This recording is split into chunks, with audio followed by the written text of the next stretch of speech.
Very good morning. Jai Jinendra, everyone. If you all can please have a seat, we will start our program.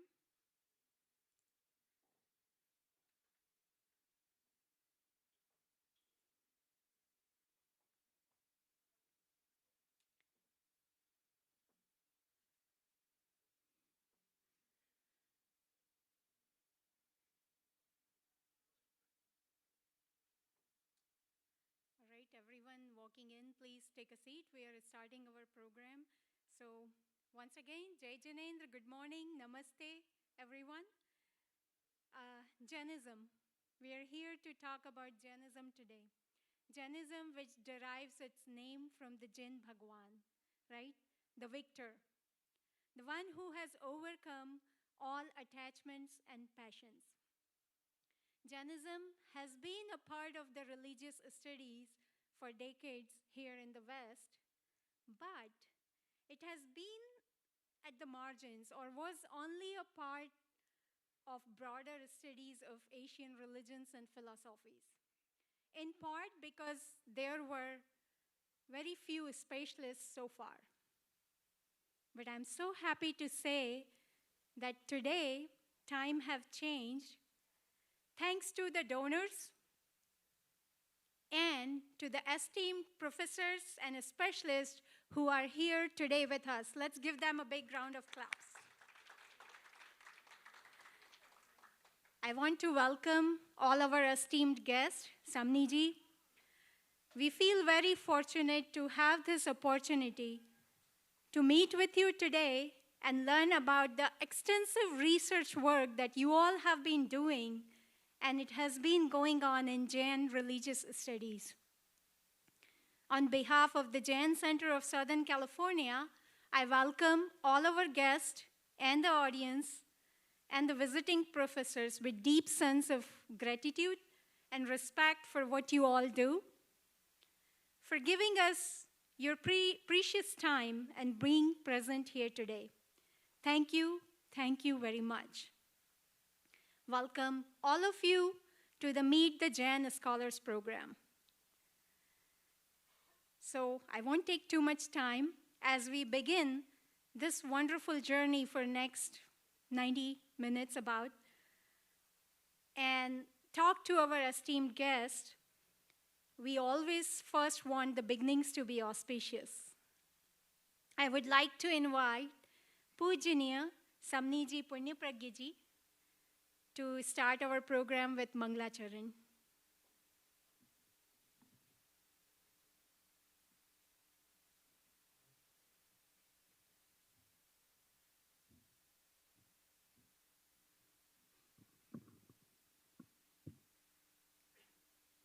May I request you all to join your hands in Namaskar pose. Close your eyes gently.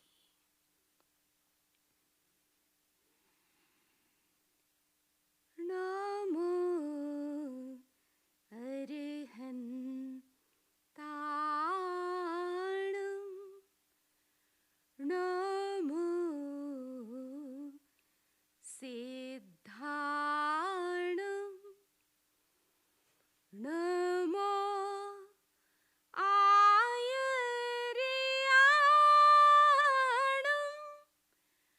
Namo Vajjayanam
you can open your eyes. Oh.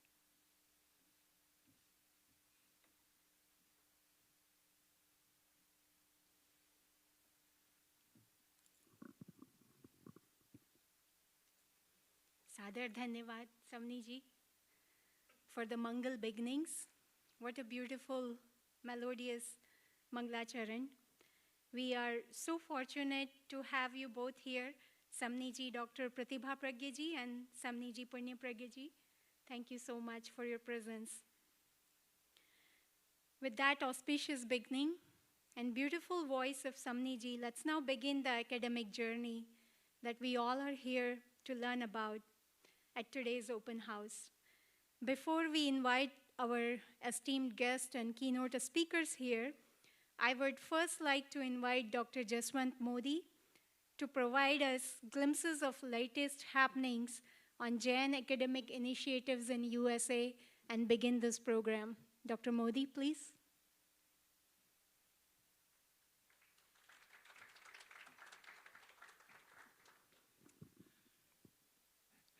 Thank you very much.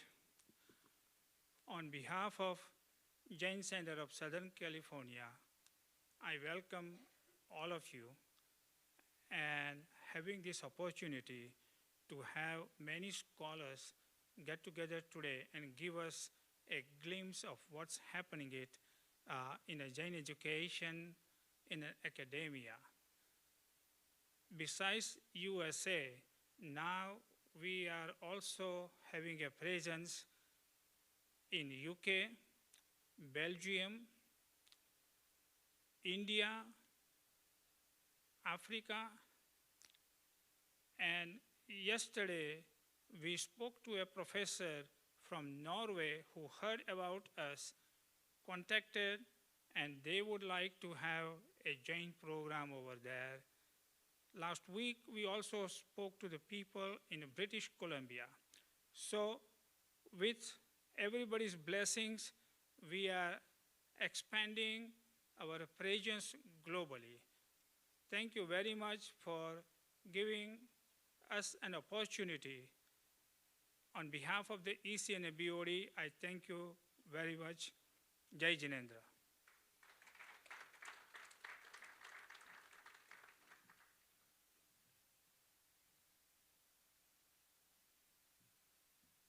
Thank you so much, Dr. Modi. As you just heard, that Jainism and its studies are becoming a key part of academics, not just in USA, but around the world now. It has a well-established place, and the sky is the only limit now. I will not be surprised if Jainism will not just be a part of the religious studies and academia, but it will become a way of life for many around the world very soon. Not just the Jains, but non-Jains equally. So with that hope, let's move on. I would first like to invite our keynote speakers. First of all, I want to welcome Dr. Esten M. Vose. A little bit about Dr. Vose. He holds the Bhagwan Supashnath Endowed Professorship in Jain Studies in the Department of History at the University of Colorado, Denver. Thank you for coming here all the way. He has a PhD in South Asian Studies from University of Pennsylvania, a Master's of Theological Studies, MTS degree at Harvard University Divinity School, and where he studied South Asian traditions and Sanskrit. As a historian of South Asia, specifically of Jain communities, his research work focuses on the politics, religion, and culture of the late medieval or Islamic era to the present. Dr. Vose has examined community formation, identity politics, and interactions between religious communities and political powers with a specific focus on mercantile caste communities from Western India, such as Gujarat and Rajasthan, who have practiced Jainism. He's working on some books. His first book, Reimagining Jainism in Islamic India, Jain Intellectual Culture in the Delhi Sultanate, is forthcoming on Routledge. His research examines the effects of neoliberalism and Globalization on the Formation of Transnational Jain Communities. His current book project, Globalizing Jainism, examines a contemporary Jain religious organization to understand how Jainism is once again being reimagined in the present moment. You will be surprised Dr. Vose can read Sanskrit, Prakrit, Old Gujarati, and can speak modern Gujarati. So with that, I would like to welcome Dr. Vose here, please.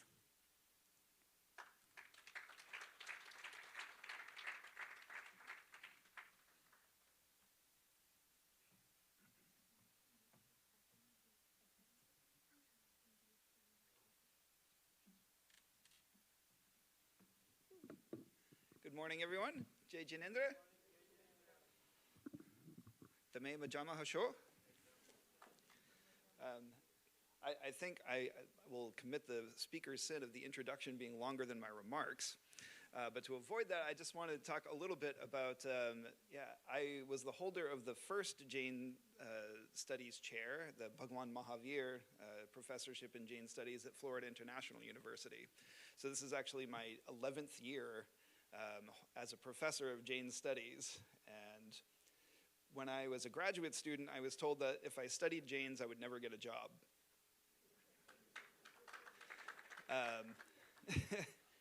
And so my training really was to be a historian of South Asia and to make sure that anything that I had to do research-wise about Jains and Jainism made sure to always keep it in conversation with the other Jain, non-Jain traditions. So I studied Hinduism, I studied Islam, I studied Sikhism, and I really tried to understand how Jains were a part of the world of South Asia, pre-modern India.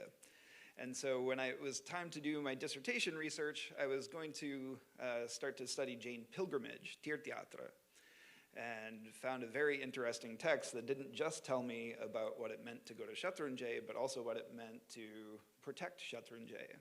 And so the first book that I wrote that'll be out in just a few months really examines how it is that Jain Munis in the 14th century helped the Jain community to imagine a new future that was possible for them. And I see that my position over the last decade plus now has been another project of reimagining, and one that I feel really honored to be part of. To be able to mentor graduate students, one of whom is here in the audience today, my MA student, David St. John, who's now doing his PhD with Professor Anna Baijal here at UC Riverside, over there at UC Riverside. You know, from Colorado, it's all, yeah, you know, Southern California. And so, like, oh, you're going to Los Angeles, right? Yes, close enough. And as I was just talking about my new project, I showed the Jaina Convention logo from 2019. It says Los Angeles. I'm like, really? It's Ontario. It's like right up the road there. But yeah, the thing that impressed on me the importance of making sure that Jains remain part of the conversation means that now, as a professor who, you know, very gratefully has a position, I'm now the Bhagwan Suparshvanath, the chair of Jain Studies at CU Denver. And the thing that, you know, my training has taught me is to make sure that Jains remain part of the conversation. And so as we think about what the future of Jain studies is, I think that if we were to say go off in our own little world and only talk to each other about Jains and Jainism, I think we might actually be missing something. And so as we move forward, I think it's important that we grow both sides, that we do actually very deep, in-depth, and detailed studies of Jain traditions, Jain philosophy, Jain history, Jain art, literature, Jain yoga. And I'm very delighted to have such wonderful, cooperative, and collaborative, and genuinely collegial colleagues to share this journey with. And I would extend that also to the Jain communities in Miami and in Denver, and now here in Southern California that I've been privileged to meet and to learn about and try to learn from. And so, yeah, I think that as a historian, I'm always interested in sort of the bigger story. You know, as you heard, I'm very interested in how religious communities sort of work in a political world, right? and that religion is never separate from politics. It's never separate from what's going on in the world around us and outside us, because the people who are part of those traditions don't either, right? We don't just sort of cease to be people the moment we walk outside the mandir, although it might be nice to do that, just to sort of live our whole world and our whole lives here. That's actually not how it works. And so for me, as I always say, I'm not necessarily a scholar of Jainism, I'm a scholar of Jains. And it might be presumptuous to say that you can learn everything you need to know about Jainism in some period of time, but yeah, to say that you're a scholar of Jains means that for me, I'm always curious to learn how Jains understand what Jainism is. And that's always the voice that I'm trying to find in any moment. And to understand that not all Jains always agree with each other about what that means, but that also means we have a model for understanding dialogue and pushing forward.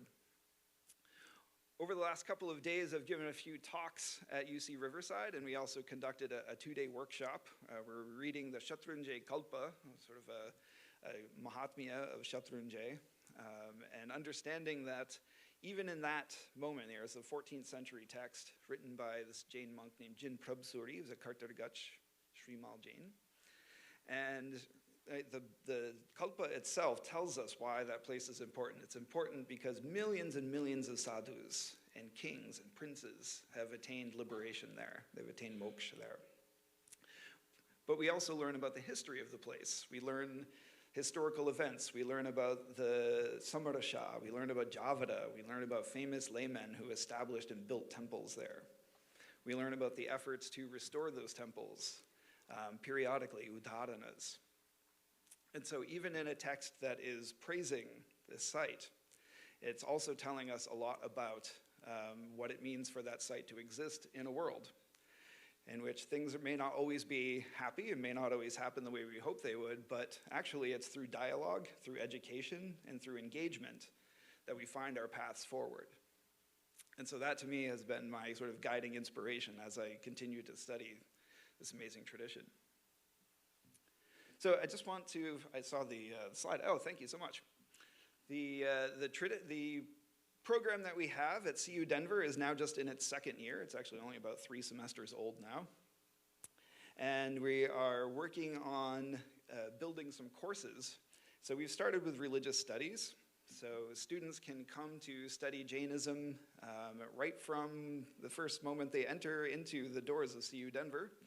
And sometimes even beforehand. We also have a program called CU Succeed, which my counterpart, Adrian Ingram, will talk about here in a few minutes, but it actually allows high school students to study introductory college-level classes as well. And so from religious studies, I'm actually appointed now in a history department, and my history colleagues have been very excited to have a South Asia historian there, and have been really fascinated to learn so much about Jainism. And so I've started to build a curriculum that both plays on my strengths, but also plays on the strengths of my institution. And so we have really fantastic new scholars working across Asia.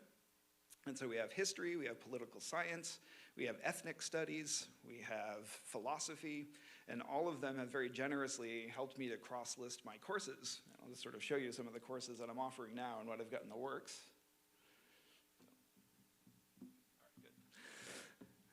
So I do World Religions and Asian Philosophies and Religions as my introductory level courses. And from there, I offer upper division courses that graduate students may also take.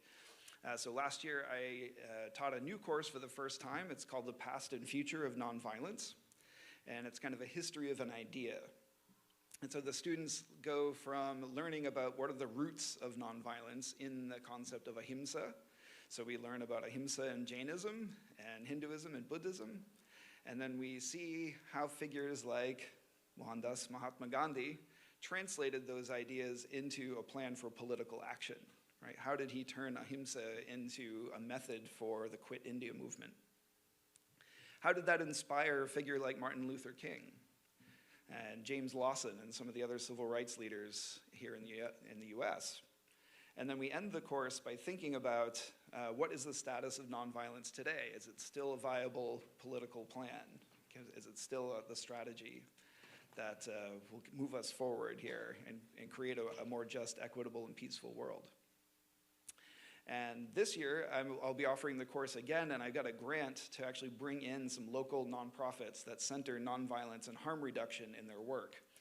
So we have an organization that works on restorative justice, another one that works with the Asian American community in Denver, and of course, I don't know, maybe you've heard of this, the Love and Arms Animal Sanctuary, started by Shaleen and Shilpi Shah, a Jain family, just up in Erie, Colorado, a few minutes up the road from Denver. So they'll all be talking with our students about how they center nonviolence and harm reduction in their work, and even create a pathway forward for some internships. So we're very excited about that. I also teach a course on comparative religious nationalisms. Of course, if you've been paying attention to the news, religious and ethnic nationalisms are all over the world today, from South Asia to the US and everywhere in between. And so we take a look at what motivates politics and religion and and their mixture in the public discourse today. Not that this is a terribly new thing, really. And from there, I'm also, this coming semester, I'll be offering a course called Modern India, 1500 to the present. And we're looking at the three themes of empire, colony, and nation. So how do we go from the Mughal Empire to British colonial India to an independent nation? And what are some of the major challenges facing South Asia today, and what are the ways that South Asia engages with the rest of the world.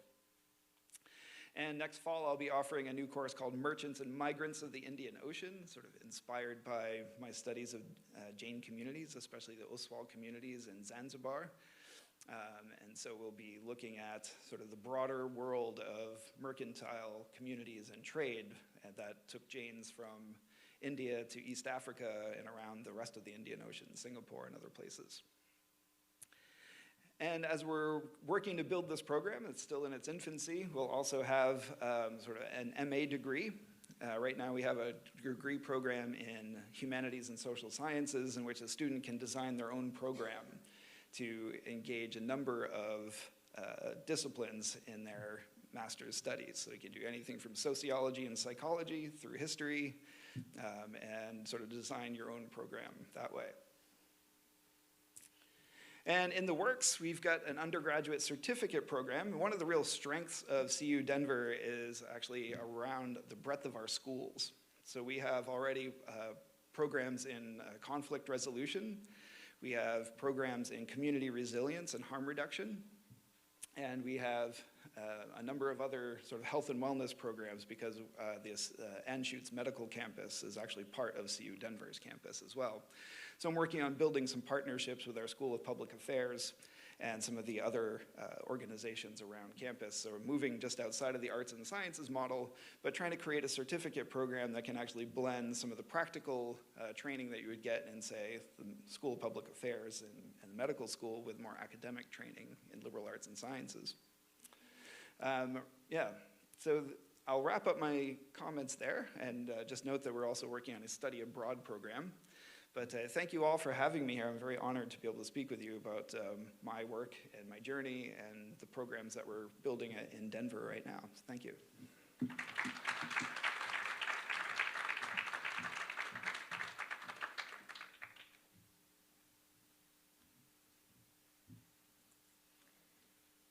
Thank you so much, Dr. Vose. So we now have a scholar of Jains, not just Jainism. You are our voice, you are our leader, and thank you so much for sharing your wonderful journey and what you are doing for Jains and Jainism. Let's move on to our next keynote speaker.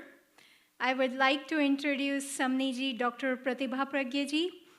A little bit about Samni ji. She is a scholar of Jain studies, and her specialization includes Jain yoga, comparative religion, comparative philosophy, meditation and spirituality, non-violence, Sanskrit, Prakrit, Hindi languages, and Jain Theravada lineage, to which she belongs as a Samni. Samni means a saint who has taken on the monkhood. She is a senior disciple of Acharya Mahashraman. Her current research centers on the history and methods of modern Jain meditation and yoga. She received a PhD in Praksha meditation, history and methods from the School of Oriental and African Studies in London.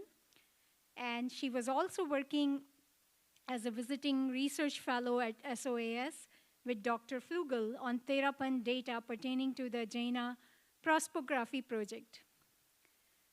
Samni ji has established Jain Vishwa Bharati, or JVB, the Jain World Peace Center in London, and at present, she is the spiritual head of it and is an authorized Preksha yoga and meditation teacher.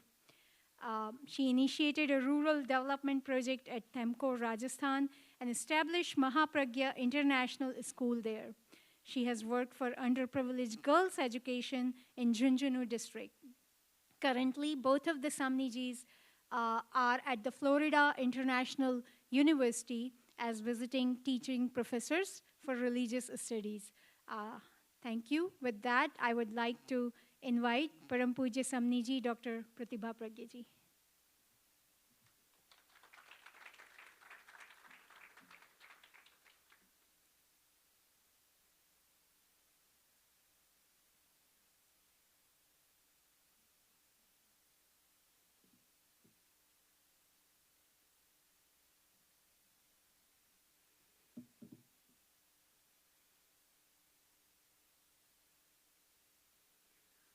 Mangalam Bhagavan Viro Mangalam Gotamo Gani Mangalam Sthuli Bhadradya Jain Dharmostu Mangalam Mangalam Kund Kundadya Sarvadharmostu Mangalam. I pay my homage to Vitrag Bhagavan Mahavir, Reverend Gurudev, august presence of scholars, Dr. Modi, and Jain community at large. This is, I think, a rare opportunity.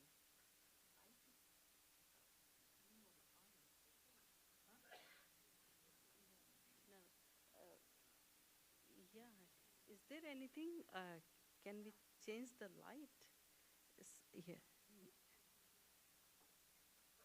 Yes.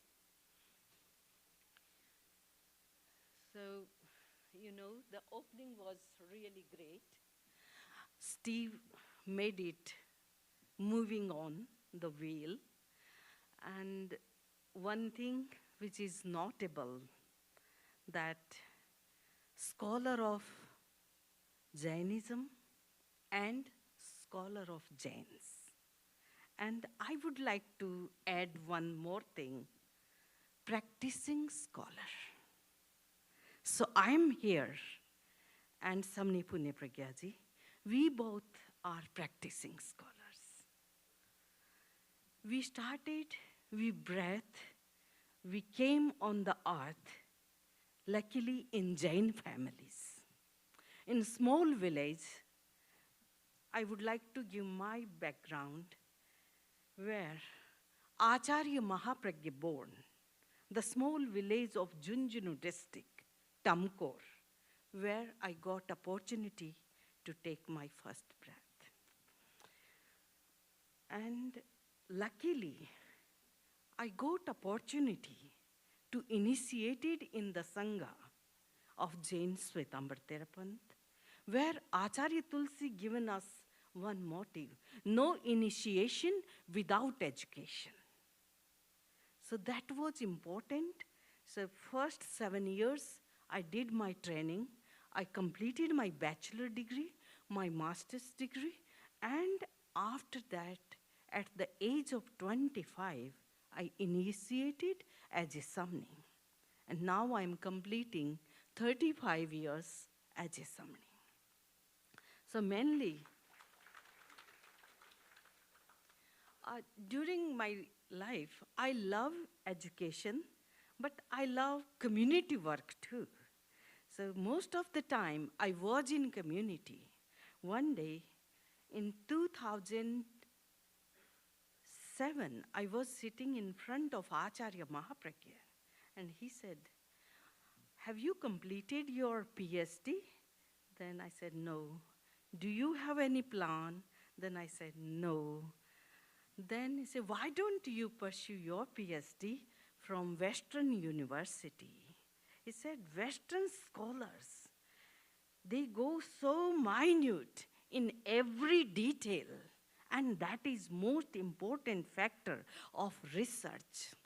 And yet, the history of Preksha meditation, the formation and development is not written by in academic way. So why don't you start?" And with that permission, in 2011, I started at the age of 50. Sometime our many ladies and gents, they think it is too late. It is too late. But I came in the Western discipline, I started, and it was really, really difficult for me. And one day, I said, "Punya Pragya ji, my accompanying Samni, it is very difficult. They don't go to pass this thesis, so I don't want to pursue it. I want to go India." Then she said, "Don't lose your strength. This will a policing, and it is a factor. No matter, you have to write 10 times or 20 times, but one day you will achieve." And that was the truth. In 2016, I was awarded my PhD, and after that, still I'm working in London, and most of the time in community, but sometime presenting papers or doing some guest lecture. And suddenly I got a message from Acharya Sri, "Now you leave this community work, this is your secondary, and the primary work will be academic work." And after that, in this fall, I joined FIU, and here we teach, like we are three, like Alexandra Rostifu, a Russian professor, and luckily she also did her master's from SOAS, University of London. And Samni Punya Pragya, she completed her master's in Sanskrit and Prakrit from Jain University. And I also completed my PhD from SOAS. So now it is a time to what I learned and what I chewed and digested. Now I have to use it for the wider community, for everyone. And again, it was an opportunity. We met in AAR conference, and Steve informed me that I'm going to UCR, and there is a residency of a text reading, and also I'm talking about my forthcoming book and all these things. And then I approached to Anna, if there is any facilitation of our airfare, we can come, we can join, because by that date, I finished my teaching. And I can do my grading from anywhere else. So this happened, and Dr. Modi agreed that Samniji can travel. So here I am for community and for university, both way. Delhi Deepak Nyay, very important factor of the Jain philosophy or the Indian philosophy. You be a Delhi Deepak Nyay, a lamp on the threshold. So one side I can spread light for the community services, but on the other side, I would like to shed light for the academic world. So today, Dr. Modi given me a very important topic, which is Logos Sutra. How many of you know Logos Sutra by heart? Many, yeah. So these are courses which QR code is there, and specifically we have Sanskrit and Prakrit due to some Nipunya Pragyaji, and other courses, and with each and every course we have, and Sasa, we three do, like even Asian course, even religious course, quarter or sometime half part of it dedicated to Jainism. It's a Jain culture, if the culture, the history, the ritual, everything we try to bring in, and that is the all courses do. Now I would like to come on Logos. Logos, please, next presentation.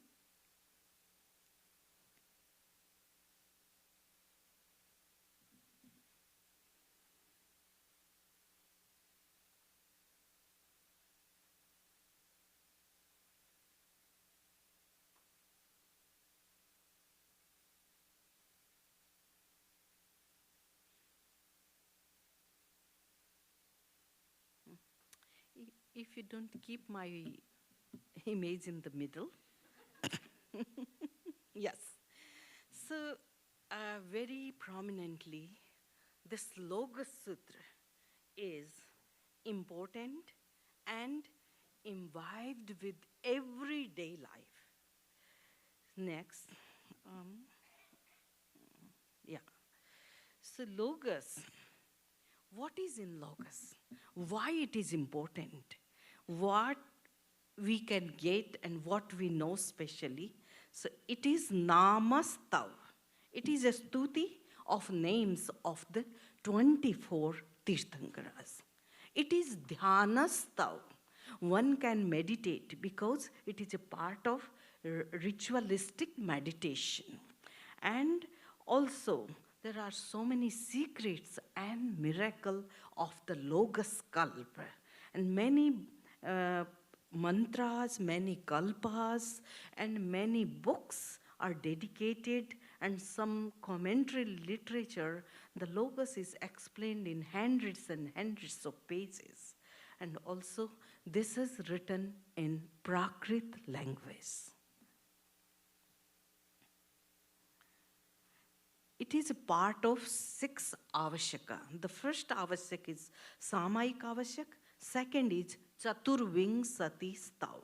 So here, veneration, repetition, recitation, mental recitation, and meditation on Chaturving Sati Stav. Then third is Vandana, fourth is Pratikraman, fifth is Kayutsarg. So in Kayutsarg, in the Sadavashyak, we always do the Kayutsarg with Logos.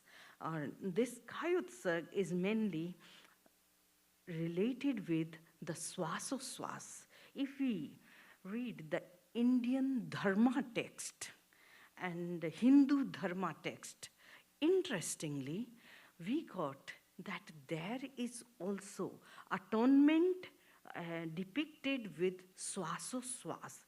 So, which is very interesting that 2-3 traditions, they use this Swasoswas and atonement together. So, Kayutsarg is all mainly done with Logos. So, Swasoswas controlled the mind and the body and the emotion. So, normally 4 Logos day, 4 Logos related to night, and in Pakhi we have 300, and Chaturmas Pakhi 500, and Varsik 1008 Swasoswas. And all this meditation is connected with Logos. So 4 Logos morning and evening, and 12 Logos of the Pakhi, and Chaturmasik Pakhi 20 Logos, and finally at the Samvatsari, means the yearly atonement, with 40 Logos. And if we see any atonement sutra, Cheda Sutra, Vyavhara Sutra, Pinda Niryukti, and other sutras, their atonement, various types of list of atonement which is connected with Logos. So logos is very, very important. So in two avashikas, we mainly use logos. And mainly the logos and the Tirthankara's name. In some tradition, they believe like Navkar mantra is eternal. And similarly, logos is also eternal. How we can adjust or justify it? And for that justification, we see that logos is not only dedicated to the present Chobisi. It is dedicated to the past Chobisi, present Chobisi, and the future Chobisi. And also the present Tirthankara, which are less, if the less counting, then 20 Vartaman Srimandra Adi Tirthankaraj. And if we count more Tirthankara, the highest number of Tirthankaras at Mahavidya Kshetra could be 170. 170 Tirthankaras. So this logos has the veneration of the old Tirthankaras. And when this Avasarpini and Utsarpini, the time cycle changes, then the name also change with new ara. So the Kayutsarg is, there are, sorry, this light is so high. It is a Kabyanjali, and Kabyanjali means every divine being has their connection with some Anjali. And here the Anjali of the names, then here the Jina is the conqueror. So if you recite their name, you can conquer the world. Also, it is connected with the live Paramatma of the Mahavidya Kshetra. And also, it is important that Jains have no god like avatar. It is a born human being, so humanity to divinity, and final total liberation. And also it is Arihant and Siddha, because this logos connected two types of energy, the omniscient Arhat who had Keval Gyan, but still due to the 4 remaining karma, they have to stay until their Ayushya. And after that, this veneration is connected to the Siddha. The final word is Siddha Siddhing Mama Disantu in the logos. So it is dedicated to the Arhat, living Arhat, and those who attained the Siddhahood. So this is Logos Sutra, and this is meaning, and here it starts with Logos Ujjo Yagare. You can spread the light with electricity, with lamp.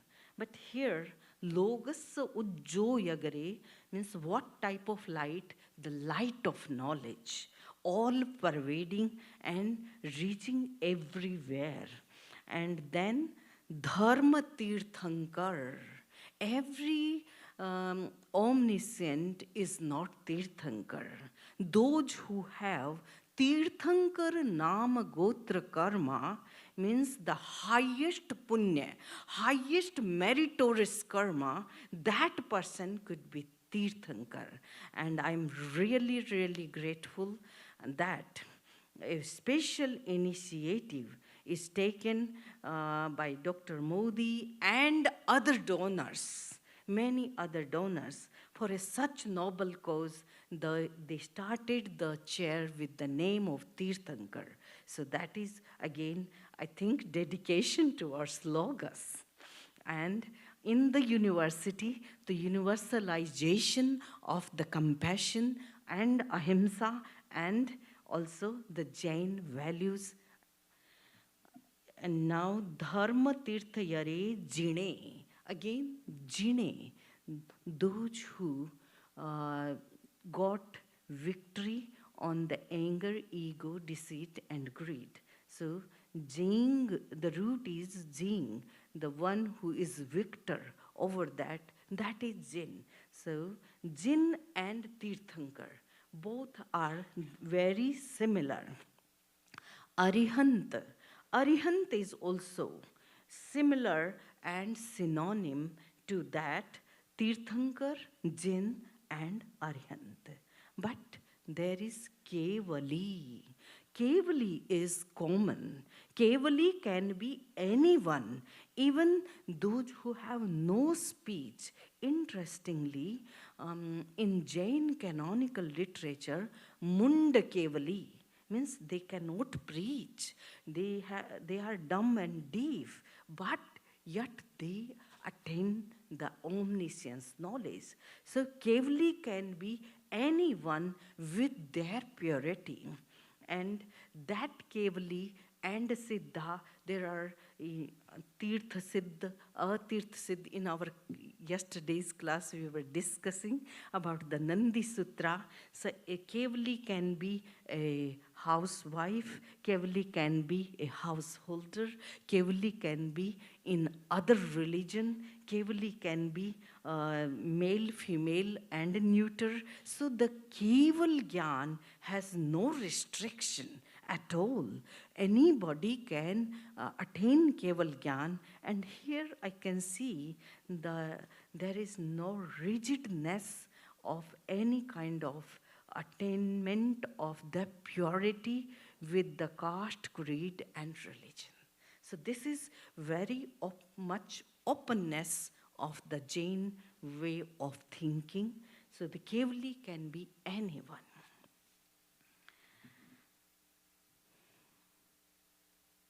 Then the name of Tirthankara, from Rishabh to other Tirthankaras, so I'm not repeating. And very interestingly, there is one Tirthankar, Subhadinath. And Subhadinath has two names. And two names, one is Pushpadant, means their teeth are like a flower, beautiful. And you know, for the dental care, people spend so much. So Pushpadant is interesting. And also in Jain Tantra, in Jain Yantra and Jain Mantra, there is importance of number 25 because it is connected to the wealth and affluence. So the stotra, if Punya can come, and the stotra of, which is Pansatiya Chand, which is very important, and with a diagram of 65. And there we can see the use of the number of 25. So we know the 24 Tirthankaras, but for specific use, the number 24 Tirthankara extended to 25, even in Logos. So she was going to recite. Shri Nemeshwar Sambhav Swam Suvidhi Dharma Shanti Abhiram Anant Subrat Nami Nath Sujan Shri Janavare Mujh Karo Kalyan Ajit Nath Chanda Prabhudhir Adishwar Supashwa Gambhir Vimal Nath Vimal Jagbhan Shri Janavare Mujh Karo Kalyan Mallinath Jin Mangal Roop Mallinath जिन मंगल रूप, पंच बीस धनु सुंदर स्वरूप, श्री अरेनाथ नमो वर्धमान, श्री जिनवर मुझ करो कल्याण, सुमति पद्म प्रभु अवतंस, वासु पूज्य शीतल श्रेयांस, कुंथ पार्श्व अभिनंदन भाण, श्री जिनवर मुझ करो कल्याण, इण पर श्री जिनवर संभारिये, दुख दारिद्र विघ्न निवारिये, 25 से 65 परमाण, श्री जिनवर मुझ करो कल्याण, श्री जिनवर मुझ करो कल्याण। 25 से 65 परमाण. So the digit of 25 is taken there. So this Loga Sutra is important, and I'm not going word by word, but specifically I would like to draw your attention on the last sutra, where we can get kittiya vandiya mae je e logas uttama siddha arugga bohi labham samahi var muttamam dintu. Then chandesu nimmalayara aichesu ahiyam payasayara sagar vargambhira siddha siddhing mama disantu. So these two couplets are very important for the meditative practice. We all know we are human, we have our own psychological problems also. So I have heard so many times from Acharya Mahapragya ji, Chandesu Nimmalayara, those who have angry mind or any kind of mental disorder or short-tempered nature, you know, that is very difficult even in office, at our house, in our relationship. So this is the sutra given us, Chandesu Nimmalayara, bright white moonlight, and meditating on the center of enlightenment, which is on the middle of the forehead. Chandesu Nimmalayara, with white color. And you know, the pineal body, the pituitary gland, is very close to it. So scientifically, Acharya Mahapragya given this practice, and it is a part of Preksha meditation also, the white color meditation with Chandesu Nimmalayara. Then some people, they feel lazy, lethargy, sleepy, and sometimes don't want to work more, couch potato. So this is not good for the health and well-being, and also for working efficiency. So the meditation between the eyebrows, Aichesu ahiyam payasayara. So here the simile is used for the Tirthankaras, like they are more luminous than the moon, more brighter than the sun, more deeper than the sagar, ocean, and the siddha, the liberated beings, bestow upon me siddhis. So, Aichesu ayam payasayara is also ignite us inside and improve our working efficiency. So rising sun color meditation between the eyebrows, which is the center of intuition according to Praksham meditation. So this is also very effective. Then Sagar Varagambhira. Some people, they cannot digest food but cannot digest what is happening, and they do so much gossip, and that gossip sometimes creates some problem in family, in office, everywhere. So that nature can be overcome by aqua blue color meditation on the throat. And the throat is very, very important because thyroid and parathyroid, two glands are there, and also which control our metabolic rate, and also which is, according to astrology, the seat of mind, seat of thinking. And sometimes we think necessary a little, unnecessary more. So if we cut unnecessary thinking, it means we save our energy and we can make our life more productive and more peaceful. So Sagar Varagambhira, aqua color meditation on the throat. Then finally, we have Antaraya Karma. And due to Antaraya, sometimes we feel, oh, I can gain this. The success is very close to us.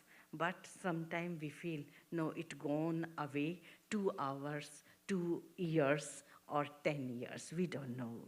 So it happens in many people's life.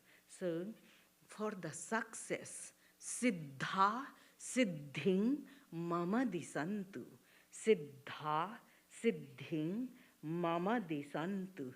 So is it okay if everybody can join me? Chande Sunim Malayara Aiche Suahiyam Payasayara Sagar Varagambhira Siddha Siddhim Mama Desantu Siddha Siddhim Mama Desantu Siddha Siddhim Mama Desantu. Time is short and Logos is small, like 7 couplets, but it is an ocean. So I'm not able to explain everything, but I tried my best in small and in nutshell. So thank you for this opportunity. And after 20 years, I'm visiting here. I visited in 2002, but I can see lot more development in Jain Center, lot more beautification of the Jain Center, and it is growing and prosperous and also auspicious. So I would like to thank again Dr. Modi for this opportunity who has provided us, and thank you to Anna, and also for the learning from Steve.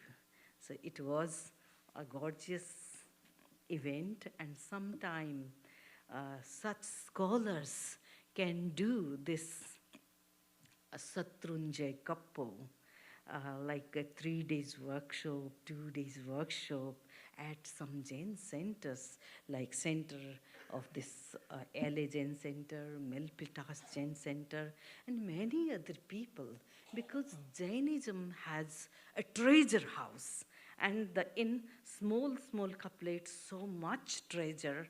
I can say I can organize a 1-week workshop on Logos Kalpan. So it is small, but it is like an ocean. So thank you. Om Arham.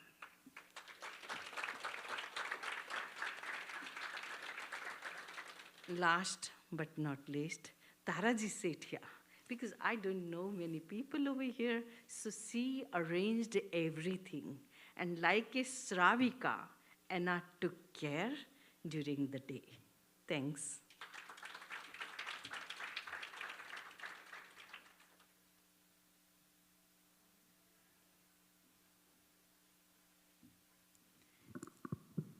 Thank you so much, Samni ji. We are really fortunate to have the practicing scholars like you who are educated, who are initiated. And that's why in Jainism we say that in Panch Parmeshti, the fifth Parmeshti is sadhu, because we need practicing scholars to actually see the practical aspects of Jainism. So we are very fortunate. Thank you for imparting this 24 Bhagwan's knowledge as the Dehali Deepak to us. Hopefully, we will get that light. I want to encourage all the parents who are here to instill that light in your kids. Take this knowledge that we have here in USA, and hopefully, some of us will become the Kevali and the Siddha. Thank you so much, Samni ji. Yeah, we are all in line waiting. So, and you are our leader, the practicing scholars. Thank you. So you mentioned Dr. Tara Sethia ji. I would like to invite Dr. Tara Sethia as our next speaker. She is an emeritus professor in the history department at Cal Poly Pomona. Dr. Sethia is the founder and director of the Ahimsa Center in the College of Letters, Arts, and Social Sciences, and where she also holds the inaugural Sri Shantinath Endowed Chair in Ahimsa Studies. So I won't take too much time from the speakers. I would like to invite Dr. Sethia, please.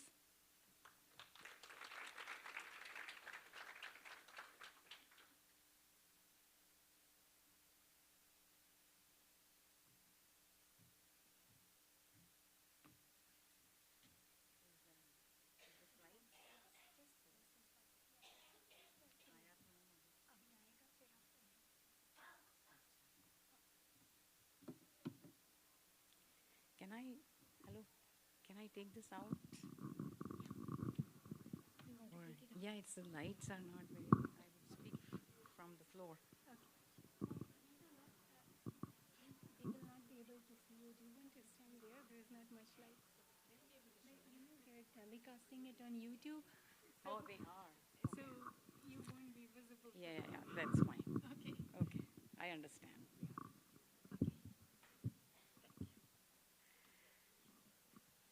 It's a hard act to follow, Samni ji. And after the ultimate desire, Siddha Siddhi Mama Desantu, what can I say? Nonetheless, it was a call from Dr. Modi that I need to speak. So who can refuse Dr. Modi? So here I am. I want to thank the Jain Center community.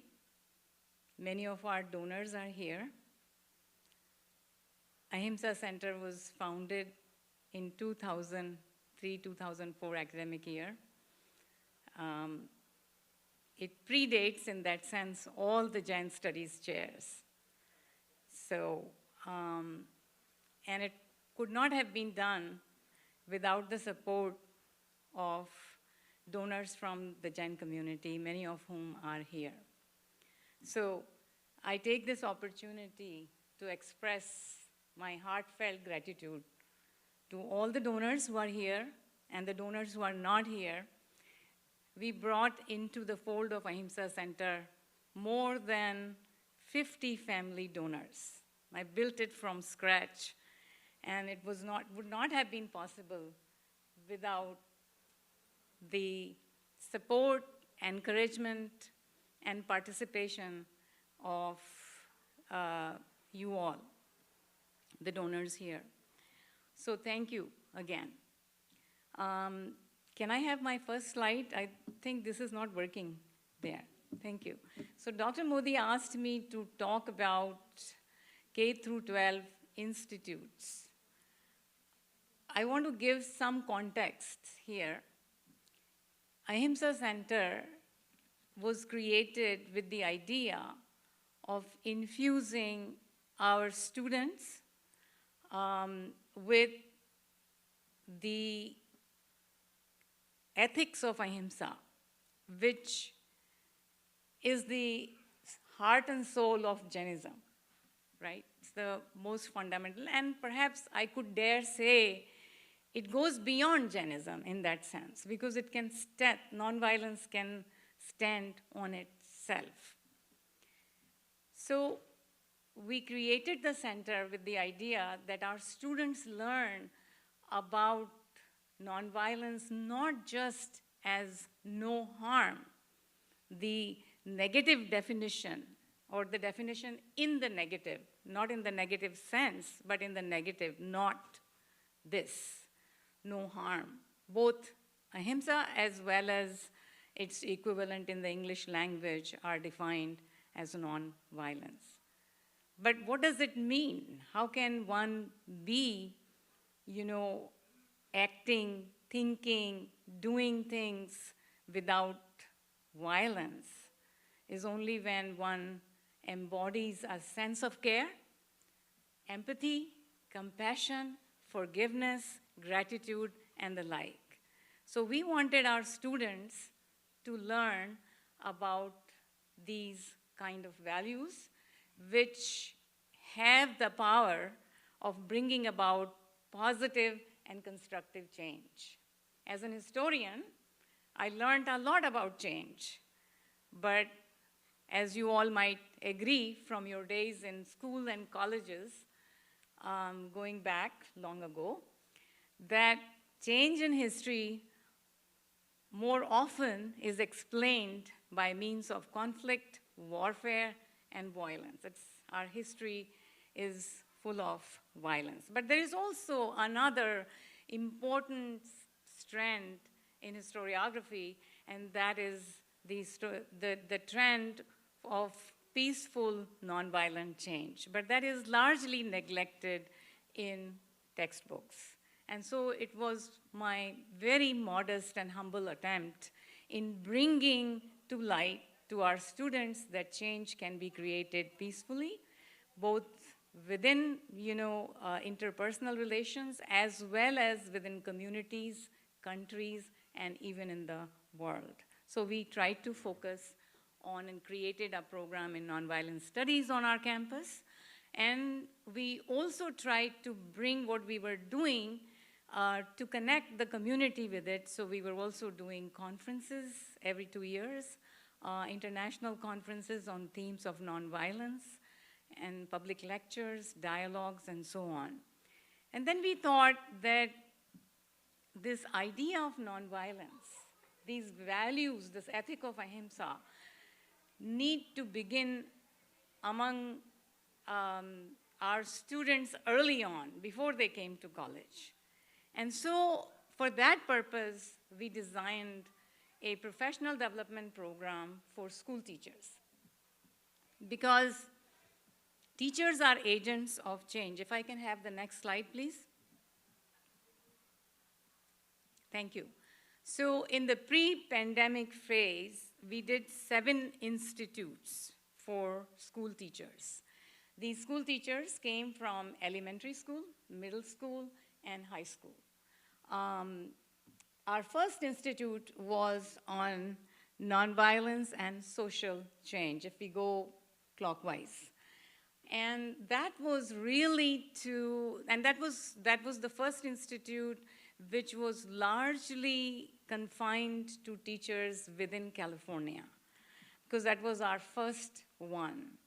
And it was a 2-week institute where teachers learned about how nonviolence has been used for creating positive social change. And the idea was that teachers begin to see and question the things they were learning from textbooks, that change can only be created through conflict, warfare, or coercion, control, and so forth and so on. And that was also a learning experience for us. And we felt that the teachers were so overwhelmed with what they were learning that they felt that 2 weeks was not enough. So we decided to keep the subsequent institutes as residential, and national in character. So the teachers, each institute had anywhere from 30 to 40 teachers selected on an open competition basis for a fellowship which was true fellowship, not in the monetary sense of the term, but fellowship that these would be people drawn from elementary, school educators, the middle school educators, and the high school educators who would learn first to live with one another. As you know, in academia, there is a sense of hierarchy that people feel. So college professors sometimes feel, these are school teachers. And among school teachers, there is this sense of hierarchy that, somebody's high school teachers, they look on, elementary school teachers as, not their caliber, so to say.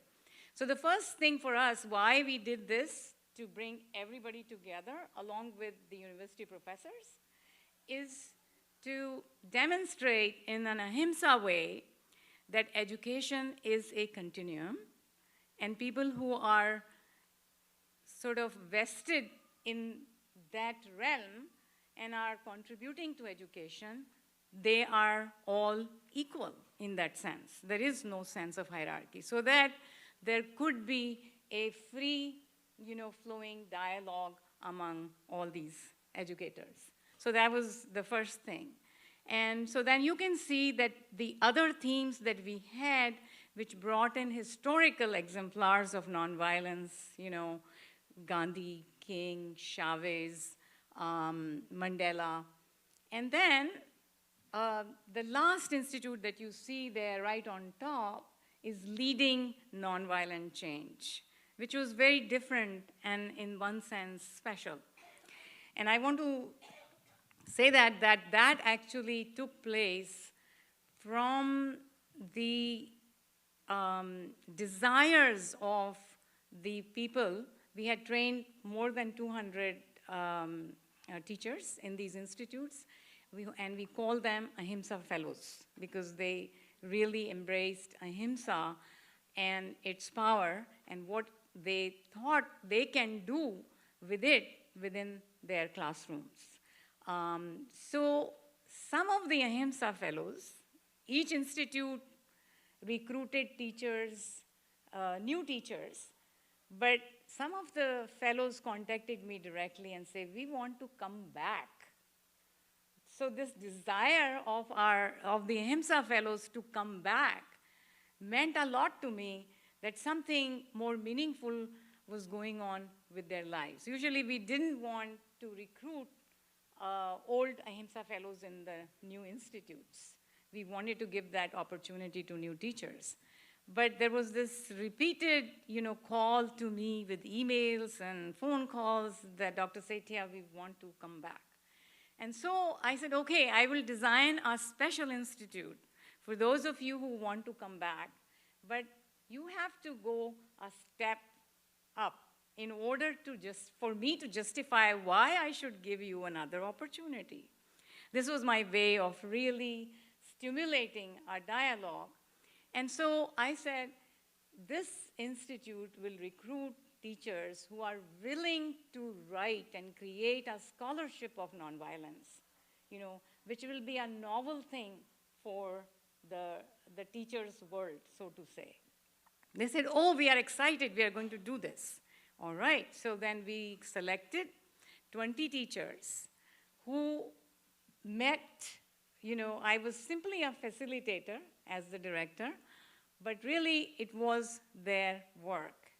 And they not only kept their promises of writing something, they were writing. Each institute, by the way, was each institute participant, that is each Ahimsa fellow in each of these institutes, was required as part of their fellowship to create 2 complete lessons, not lesson plans, but complete lessons on any aspect of Ahimsa that they had learned during the institute, and create complete lesson along with pedagogic, exercises for their students.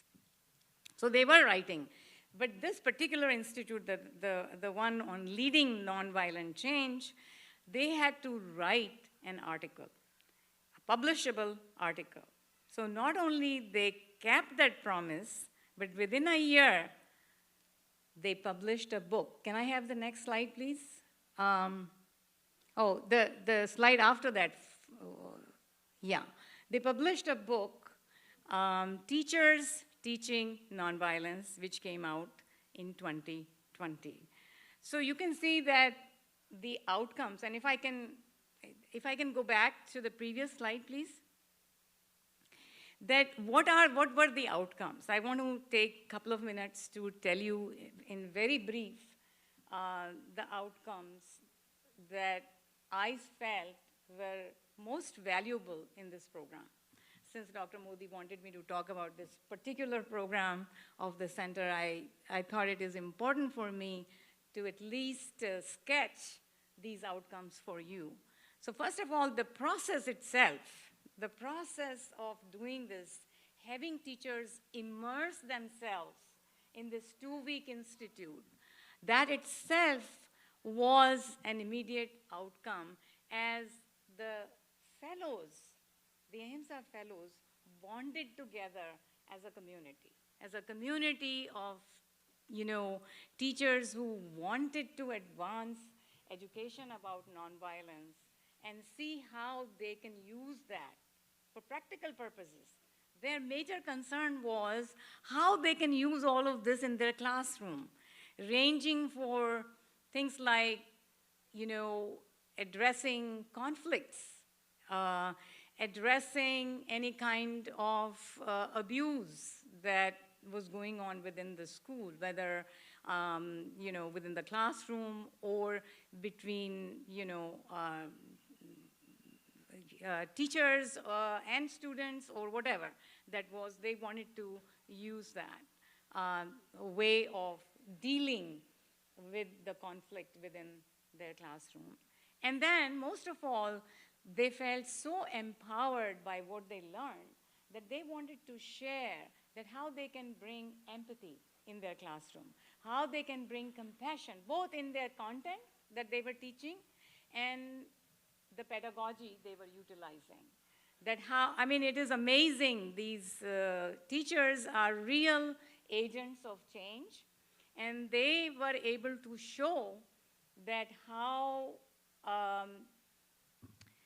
the idea of forgiveness, for example, was so critical for them to integrate it within their lessons. Or the idea of gratitude, the idea of caring, the idea of mindfulness. Many of the teachers thought it would be so nice, to have their class start with a minute of silence that allowed them to center their students with a sense of first silence, and then they thought reminding them of mindfulness as a way of meditation, even for a minute. For elementary school teachers, can you imagine the kids who just don't want to stop talking? And how do you bring them to center themselves? So we felt that we were not trained to really teach high school students or middle school students or elementary school teachers or students. But we can work with the teachers as we work with graduate students, and then leave it to the teachers how they were going to take what they had learned and sort of translate that learning experience at the level of their students. And so they did that by creating curriculum. And you can actually visit the Ahimsa Center website, where you're going to find that curriculum created all by teachers that focuses some aspect of Ahimsa. So if anyone is teaching in public schools, I just want you to know that this is an open source resource for those of you who would like to take advantage of it. And it is the work of the Ahimsa Fellows. And then they were also required, as part of this program, to disseminate what they had learned. So not only use it in their classrooms, but also disseminate through workshops, through conference presentation, and by writing in the newsletters. So once again, thank you all for giving me this moment. And if I can have the last slide, please. The last one. Thank you.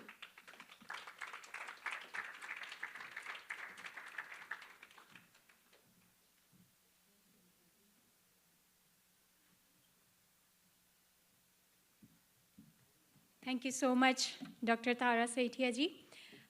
We have a couple more speakers, professors, but I want to take you all, maybe we can call it a break, but we have great minds doing the best work, as you all heard, to establish, reestablish, reimagine, modernize the Jain philosophy for the next generation. But with all these great minds at work, we need one critical factor for these specialists and universities to continue to flourish and conduct the research in Jain religious studies. And that critical factor is funding, right? So a little bit of break here. I want to take you all to a very well-deserved recognition for a very special individual for whom the entire Jain community around the world is and will always be grateful for. For that, I would like to invite our Jain Center's Executive Committee, and specifically our current Vice President and soon to become the President, Mr. Samir Shah, and our soon to become Vice President, Mr. Ketan Parekh, for this very special announcement.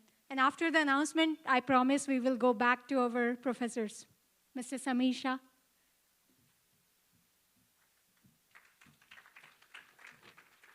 Thank you, everyone. Pranam and Jai Jinendra. And I like to invite all the current EC and BOD members, as well as all the past presidents, to please come on the stage.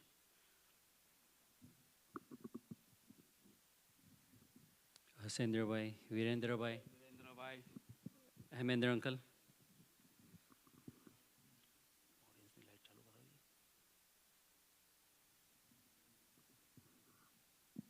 Kinal bhai. Manu uncle, if you can also please come up here.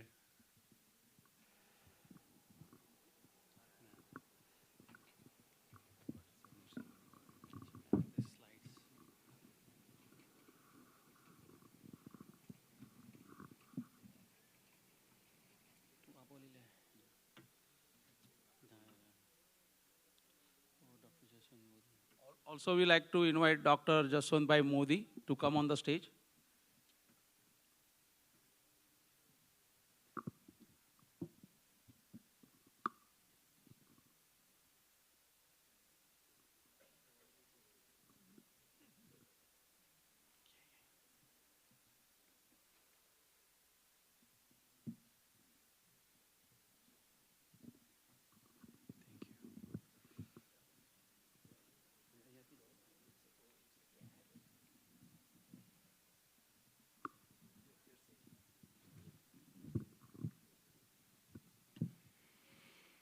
In the presence of our JCSC community and all the distinguished guests today, we are extremely proud to know that our own patron and past president, Dr. Jaswant Modi, who is a prominent figure in the Jain community in the Northern America and a tireless advocate for the Jain education, was recently bestowed the prestigious Ahimsa Award at the House of Commons in the United Kingdom.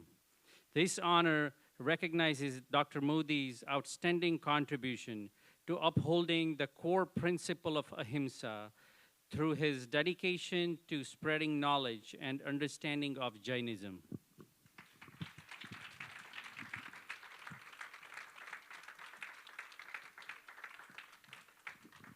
The Institute of Jainology, the awarding body, acknowledged Dr. Modi's remarkable efforts in establishing over 30 chairs in Jain study at renowned universities worldwide, including the University of Birmingham. These chairs serve as a vital centers for scholarly research and education, facilitating the dissemination of Jain philosophy and its emphasis on non-violence, compassion, and respect for all living beings. Dr. Modi's commitment to Ahimsa extends far beyond academic pursuit. As a philanthropist and community leader, he has actively promoted interfaith dialogue and understanding, fostering a spirit of cooperation and peaceful coexistence among diverse communities. His work embodies the true essence of Ahimsa, inspiring individuals to embrace a life of nonviolence and contribute to a more just and equitable world. The presentation of Ahimsa Award in the House of Commons adds further significance to Dr. Modi's achievements. It underscores the recognition and respect granted to Jainism and its value on a global stage. This recognition serves as a powerful testament to the enduring influence of Ahimsa and its potential to guide individuals and societies towards a more peaceful and harmonious future. Dr. Modi's dedication to Jain education and his unwavering commitment to Ahimsa serve as an inspiration to countless individuals. His unwavering efforts to ensure the continued dissemination of Jain values and contribute to a world where nonviolence reigns supreme. We would like to request Dr. Modi, he's already here, sorry. We would request everyone to please rise and give a huge round of applause.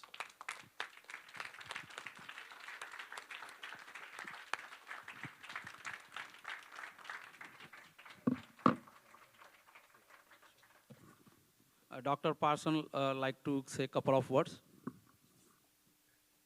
I think I cannot add to more than what's already been said by Samir and Ketan. All I would like to say is Manubhai was wanting to have a whole page of things that he wrote for Jaswantbhai, which has been fairly well covered. A couple of things I wanted to point out. Jaswantbhai forgot to mention that there are two other institutes that have been established. One was in Turin in Italy, and the other he forgot was Brazil.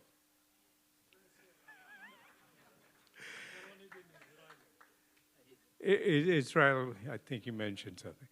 So having said that, Manubhai, do you want, he said pretty much what has already been said, and because we are short of time, I would again say, on behalf of International Study of Jains from New Delhi, International School of Jain Studies, people are familiar with that.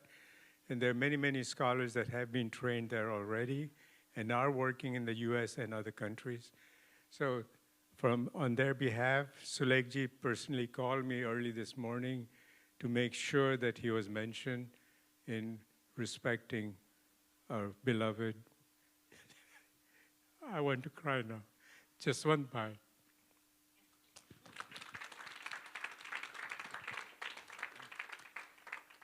Jai Jinendra, and here is a little poem for you, Dr. Jaswantbhai and Miraben Modi.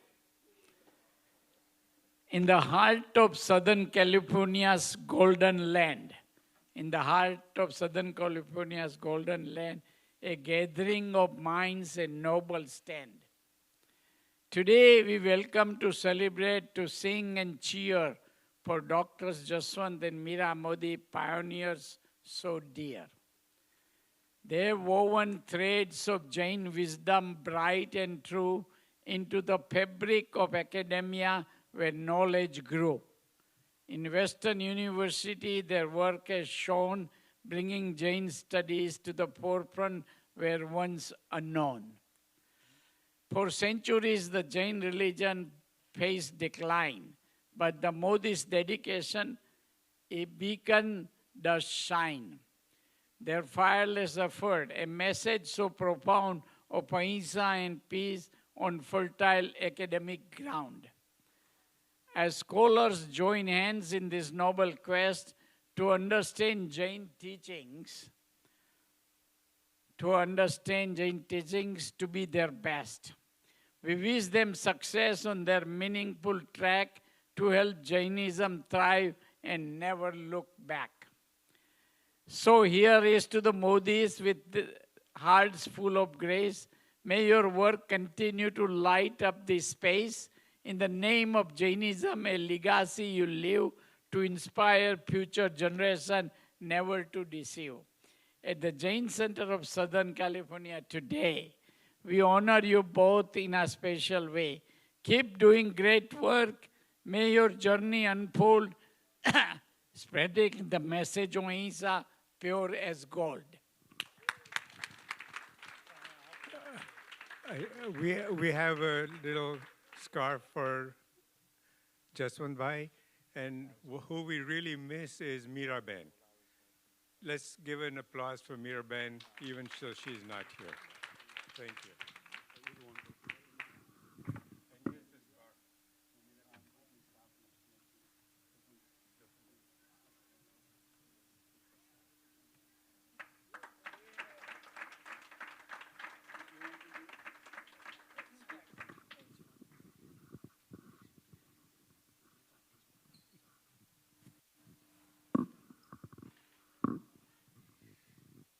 It is really a moving moment.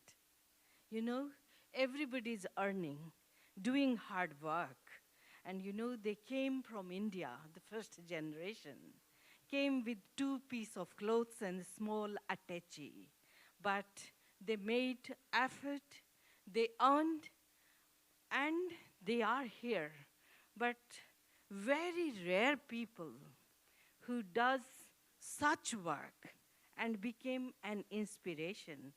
Though I had no idea about this program, but I had this idea when the Institute of Genealogy was thinking, and we are also part of that think tank, that yes, we are doing Jains at House of Common, inviting beyond the boundaries of Jainism many other people who may not Jain, but doing such nice work.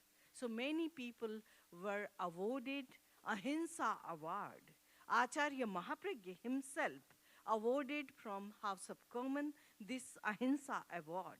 And in the same line, we can see a high legacy of affluence donation by Dr. Modi, which is in one way, I can say, Visarjan.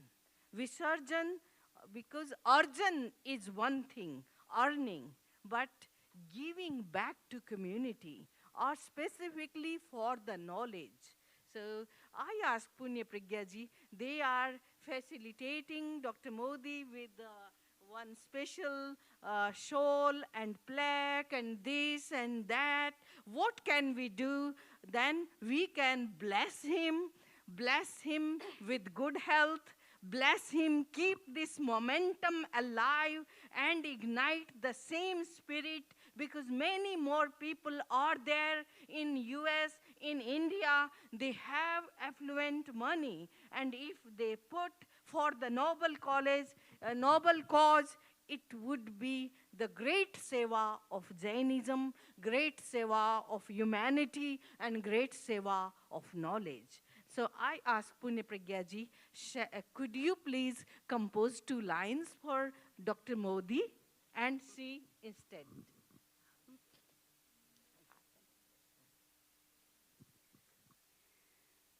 हर कदम पर मंगल ही मंगल हो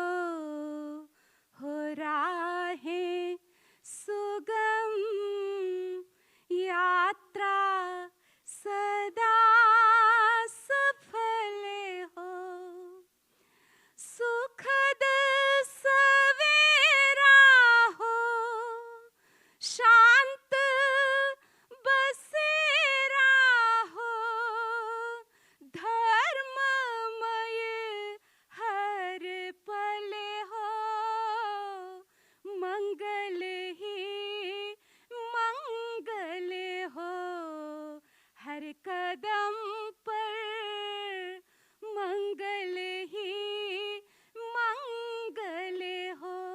पूरे जैन शासन की तरफ से हम तुमको आज बधाते हम तुमको आज बधाते जिन शासन की करके सेवा शासन को शिखर चढ़ाते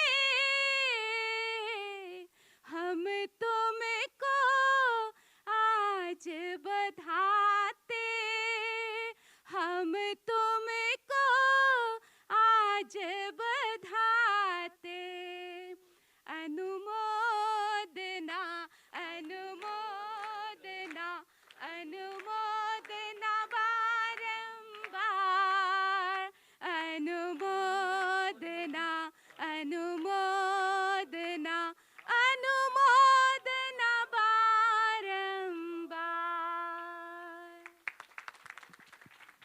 मोदी जी ज्ञान के टेम्पल बना रहे हैं।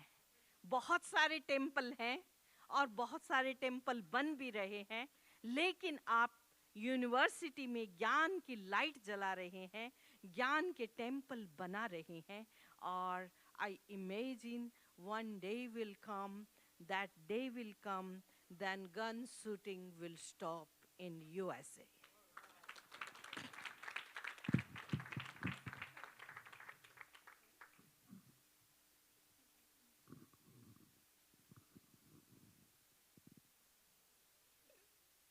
I am overwhelmed with all these words and the respect and the honor that has been bestowed to me. And I came to this country with $7 in my pocket. And here we have a lot more than what I need. And this award and the spirit of ahimsa, it is dedicated to all our past Tirthankars, present Tirthankars, and the coming Tirthankars. Ahimsa is the single best word written in humanity. Thank you very much. If you all can stay on the stage for a second. So, looking at the time, I know we are late, and this program was not planned, so I hope you are surprised, Dr. Modi. So, I know he told me that we should have all the professors on the stage, and I want to apologize to you all. Lunch is also ready for us, but I want to invite all of you, all the professors on the stage, and I'll just say the name, and all the audience, please have a word with our professors so you can learn more from them. Unfortunately, we won't be able to do all the speakers' time today, but I want to invite Dr. Shivani Bothra, Dr. Abhishek Jain, Dr. Andrew Bridges, Dr. Anna Bajels, Dr. Vikas Malhotra, Dr. Ingram Adrina, and I'm not sure if Dr. Brian Donaldson, Dr. Christopher Miller, Dr. Venu, I don't think they're present here. Dr. Venu Mehta, Dr. Christopher Chappell, but yeah, please, if we can move and make some space.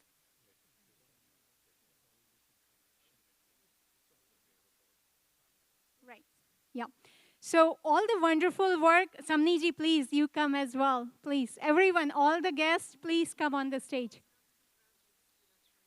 And we have 2 graduate students, and I know Dr. Sushma Parekh, she is one of our professors. Sushma Ben, please come.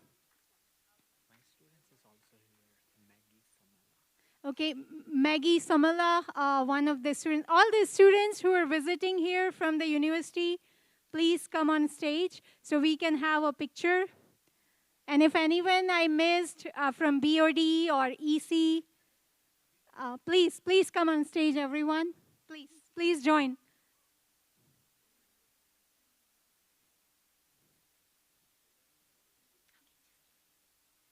Okay. So again, you all can see how many professors we have. And how many guests we have and what's going on in the religious study. This is all on a stage. Thank you, all of you, for all your wonderful efforts. And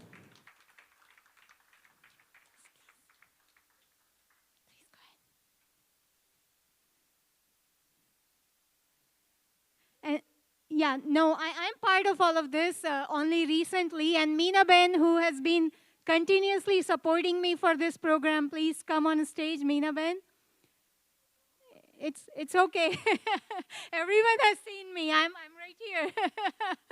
Okay, please, Meena Ben, come on stage. If we can take some photographs with everyone, hopefully we can cover everyone. Please go.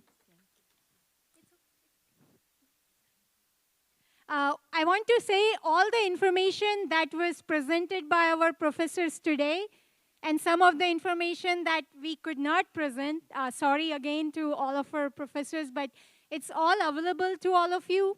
There is a QR code that you can scan. It will be here, or you can ask one of the organizers. You can scan that QR code and you will be able to read and store all the information. Please reach out to anyone for more information. But there is a lot going on in Jain religious studies, and the proof is right here on the stage. That's the QR code on the screen if you want to scan it with your phones. That's the landing page, and you'll be able to access all the current ones which are there, which are uploaded, and we'll keep on uploading more information with the other universities. Thank you. Okay. So with that, thank you once again, EC, BOD, all our invited speakers, guests. Please go ahead. I express deep sense of gratitude to the Jain community of Southern California. I take a moment just to remember 2 leaders whom we lost in the past couple of years, who are like pioneers in Jain studies. In 2021, we lost Padmanabh Jaini. I would like to remember and pay my regards to him, because he is one of the initiators of Jain studies in North America. And on November 21st, we lost Alan Babb, who initiated, anthropology, ethnography, sociology studies in the in Jainism. So, but now we have leaders like Stephen Vose, Anna, and many more to come. We have students here. Oh, yeah, sorry. We also lost Paul Dundas in some months ago. We lost some Jain community leaders like Hukum Chandji Bharimal, Sanjeev Ji Godha, Mahendra Muni. So the past 2-3 years have been great loss for us in terms of scholarship and in terms of serving the community. But we are so glad to have so many new leaders coming up. And I really hope that, we are all going to work together in a collaborative manner and hands in hand. Like Stephen Vose just said that he studies the Jains. I always tell that I study Jain communities, and trying to bridge the gap between what has been traditionally and what we are looking ahead as modern Jainism. So again, once more, thanks to Stephen Vose. I have been a direct and first student of Dr. Vose. I would like to thank Nupur Ben, Nupur Jain, and a special thank to AV team, Naren Uncle and Andy, Vinay, everyone. Thank you so much, everyone. Thank you, everyone. Thank you, all the audience as well. Jai Jinendra. We have lunch. All the guests and audience, you are please welcome to join outside. We have lunch for everyone, so please do not forget about your stomach.